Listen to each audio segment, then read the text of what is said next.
Welcome to Wildlife Wednesday. Today we're cleaning out the 50 nest boxes located here around Spring Meadow Lake State Park. This spring, these boxes will help create nesting habitat for birds, primarily mountain bluebirds and tree swallows. We were joined for this cleanup by State Park AmeriCorps members, Boy Scout Troop 214, Fish, Wildlife and Parks employees, and members of the local Audubon chapter, Last Chance Audubon. So why is it a good idea to clean out these nest boxes? We all do a little spring cleaning. It's needed just about everywhere. And here, when we're doing clean out for boxes, it's because there are some ectoparasites that live in those boxes, and we need to, those are these little mites that get on the feathers and skin of the birds, and we do need to reduce those. After a brief introduction, helpers split into 5 groups and were each assigned a set of boxes to clean. On top of cleaning out old feathers and nesting materials, they also checked the condition of each box and took notes on any that may need some serious repair. If you're interested in creating nesting habitat in your own yard, it's important to pay attention to who's visiting.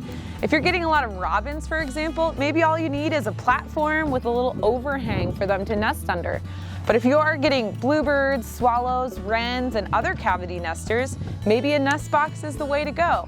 Just keep in mind, depending on the visitor, they might need different size nest boxes. It really depends on what kind of cavity nesters you have. If you have really small birds, you need really small holes. If you have bigger birds, bigger holes, even things like woodpeckers and owls. So they're all things to consider when you're thinking about your yard.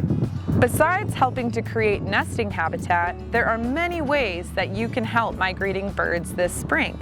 Stephen suggests planting native trees and shrubs to provide shelter and food, reducing the herbicides and pesticides you use on your lawn and garden, putting things in your window to reduce window strikes, and keeping your cats inside.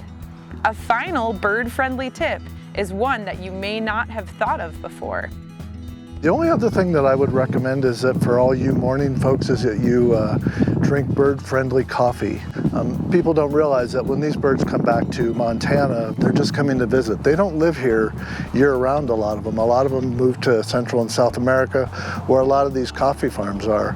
And the coffee farms and other plantations in Central and South America are losing habitat very, very quickly. So if we can encourage those farmers to have good practices that encourage birds there, it's a great idea. And certified bird-friendly coffee is the way to go.